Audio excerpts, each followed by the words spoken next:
Bon, c'est l'épisode 10. Je suis avec Catherine. Non, 11. Non, Catherine me dit 11. Ah oui, 11. C'est pas grave, ça enregistre quand même. C'est l'épisode 11. Merci Catherine. Donc je suis avec Catherine, et avec Gaël.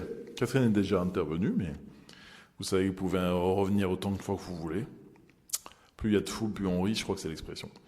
Catherine, tu voulais parler de tout ce qui est psychologie. Tu vas nous préciser de quoi tu voulais parler. On t'écoute. Moi, en fait, je voulais conseiller aux patients addicts, quelle que soit l'addiction, que ce soit à l'alcool ou à autre chose, de se faire suivre psychologiquement, d'essayer de commencer ce qu'on appelle une psychothérapie, un travail sur soi-même pour découvrir les vraies raisons du pourquoi est-ce qu'on est tombé dans l'addiction, et donc de pouvoir avancer. Parce que souvent, quand on est dans l'addiction, on est sur place, on fait du surplace et on n'avance plus et on s'enterre. Et donc, d'éviter de s'isoler et d'essayer donc de voir des gens pour faire un travail sur soi-même. Ok. C'est quelque chose, je suis assez d'accord avec toi, c'est quelque chose de toute façon ici ou ailleurs, mais qu'on propose. L'idée quand vous partez, précisément quand vous partez, toi tu parles d'au-delà de ça, de tout le temps, c'est que continuer avec votre médecin traitant, avoir un suivi addicto, pas nécessairement un médecin addicto, mais ça peut être une infirmière addicto, un pas tout ça, au moins essayer d'aller dans une association et d'avoir un suivi psy. Ça peut être un suivi psychologue, ok, ou psychiatre. Une des différences, parce que c'est deux métiers différents, c'est que le psychiatre est un médecin, donc il peut aussi jouer sur votre ordonnance. Est-ce que c'est quelque chose que toi, Catherine, que tu as ici ou ailleurs, que tu as déjà enclenché ? Oui, moi j'ai enclenché ça il y a déjà plus de 7 ans. J'ai fait une psychothérapie pendant 6 ans et demi avec un psychothérapeute très compétent qui m'a permis de me sortir de l'alcool, qui m'a permis de régler des problèmes internes, des problèmes du passé qui étaient ancrés en moi et qui faisaient que je n'avançais pas et que je faisais du surplace. Et ça m'a fait beaucoup de bien. Bon, maintenant, j'essaie de me sortir d'une autre addiction, c'est celle du cannabis, que j'ai depuis très très très très longtemps, depuis plusieurs dizaines d'années.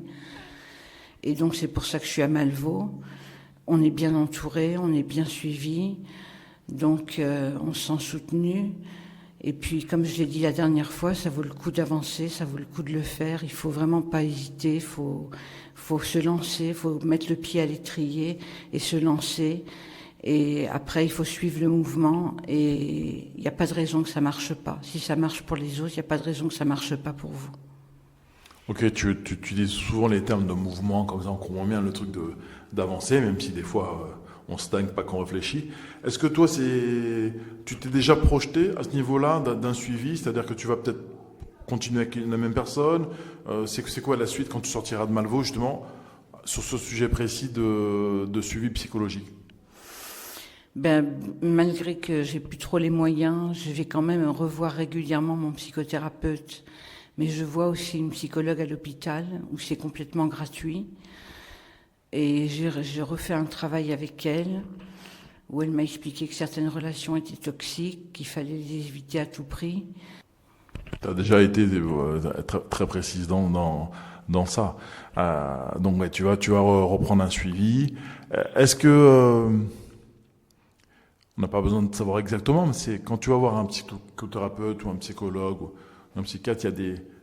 Psychiatre peut-être encore autre chose, mais il y a des exercices, par exemple, à faire sur soi ? Pas vraiment. Un psychothérapeute, c'est un peu différent d'un psychologue et d'un psychiatre. Une psychothérapie, c'est autre chose que la psychanalyse, c'est avant la psychanalyse. C'est vraiment un travail sur soi-même. C'est pas le psychologue qui aide à comprendre les problèmes, à régler les problèmes. Une psychothérapie, c'est vraiment un travail sur soi. C'est chercher dans le passé tous les traumas qui ont pu causer la dépendance, qui ont pu causer les addictions, donc. Donc c'est au tour de Gaël de passer sous le crible de mes questions, j'espère pas acerbes. Déjà Gaël, comment tu vas ? Bonjour, je vais très bien, merci beaucoup. Bon. Elle est plutôt à l'aise. C'est que tiens, j'ai une question pour toi, Gaëlle. C'est quoi la différence entre la Gaëlle d'avant, tu vois, on peut même dire la Gaëlle sous-produit, et la Gaëlle de maintenant? Alors avant, je ne me reconnaissais pas du tout. Même en regardant me mettre toute belle devant le miroir, c'était pas moi. Maintenant, je suis souriante. Je prends soin de moi, de ma beauté, de tout ce qui en suit pour faire voir ma beauté de moi-même et ma délivrance de l'alcool. Ok, donc moi je t'ai pas connu avant, de fait. J'essaie de me remémorer ton arrivée. C'est moi qui avais fait ton entrée ou pas? Non, du tout. Non. Ok, parce que comme j'étais anciennement moniteur d'accueil, certains j'ai fait l'accueil et pas toi. Et quand c'est moi qui le faisais, bon, je voyais bien la différence. Le futur, ça se présente comment pour toi? Pour le futur, pour moi, tout va très bien se passer. Je n'ai aucun problème. J'ai confiance en moi-même et j'ai mis un bon entourage avec mes enfants. Ok, il y a des choses qui vont changer par contre ou pas? Non, je vais continuer ma vie d'avant, mais sans alcool. Ok. Gaëlle, tu conseillerais quoi à une autre Gaëlle qui arriverait? Tu vois, quelqu'un qui arriverait ici, une femme par exemple. Alors, je conseillerais déjà d'une ici, nous sommes bien accueillis et tout, il n'y a pas de souci. Je conseillerais de se battre pour arriver comme moi je suis arrivée, en très bon terme. Et donc, je lui demanderais de suivre un bon parcours. Ici, on a toute la possibilité d'y arriver. Ok. T'es quelqu'un d'assez volontaire, toi. Ok. Ça serait quoi ta qualité là? Pour toi, c'est difficile de parler de ces qualités. Ta plus grande qualité, ça serait quoi? C'est de sortir d'ici la tête grande, bien haute. Ok, donc t'es quelqu'un de forte. Oui. T'as toujours pensé ça de toi? Non, du tout. Auparavant, non. Maintenant, oui. Magnifique. Je vais me rapprocher de... Attends, bah justement, je me rapproche avec le micro, comme ça on aura moins de problèmes. Catherine, tu voulais dire un truc? La qualité de Gaëlle, c'est la netteté et la propreté. C'est une grande qualité que j'admire chez elle, parce que tout le monde n'est pas comme ça. Et elle est très carrée sur les choses de la vie quotidienne, que ce soit du ménage, que ce soit de l'entretien de soi, que ce soit de tout, des repas, de tout ce qui fait le quotidien. Et Gaëlle, vraiment, c'est une bonne personne avec qui je m'entends très très bien. Et je suis très très contente de l'avoir connue. Bah, dis donc, Gaëlle, incroyable non, mais c'est magnifique de compliments. Alors, on va inverser le truc. Qu'est-ce que tu penses de Catherine? Et après, moi, je dirais ce que je pense de Catherine. Je l'ai déjà dit, mais... Alors déjà, je compte remercier Catherine. Je te remercie beaucoup, Catherine, de ta gentillesse. Catherine, c'est une femme merveilleuse. J'ai eu l'occasion d'aller me balader avec Catherine, faire les boutiques, etc., manger au restaurant, rigoler, parler de nos problèmes. Et franchement, Catherine, c'est une femme très très bien. C'est une grande battante et je suis fière d'elle. Ouais, dis donc, je peux où me mettre là. Magnifique. Voilà, moi, Catherine est une combattante, tu vois, même si l'addiction, c'est pas que le combat, heureusement. Hein. Mais voilà, on sent ta force.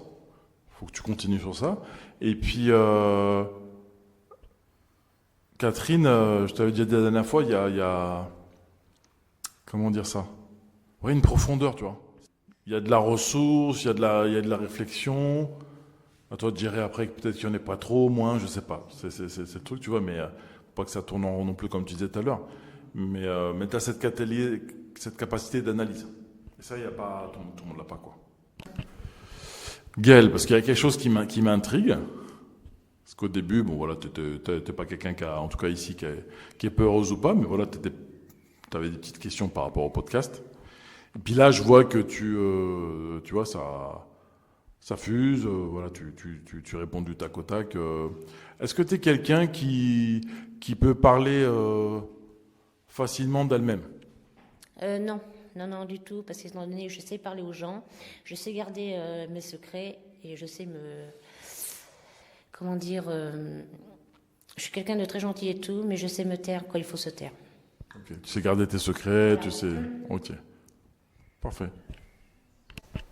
Donc on aime bien avec les patients du SMR ou les résidents du CTR, on rappelle que c'est pas exactement le même public, mais on travaille beaucoup sur le ressenti, les émotions, comment les identifier et après comment les exprimer. Et toi, je te pose la question, Catherine, Est-ce qu'il y a un moment dans la semaine où, on espère, où tu étais bien?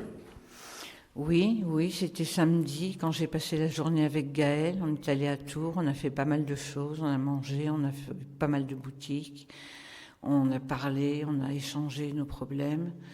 Et ça m'a fait beaucoup de bien. Et pour une fois, la nuit, j'ai dormi. Sachant que le sommeil est très très important dans la vie de tous les jours, évidemment, c'est une la palissade, mais encore plus dans des soins comme ça où on gamberge, des fois il y a des médications qui font trop dormir, pas assez dormir. Ben voilà, positif. On va rester sur ça, sur une note positive. Merci mesdames. Au revoir.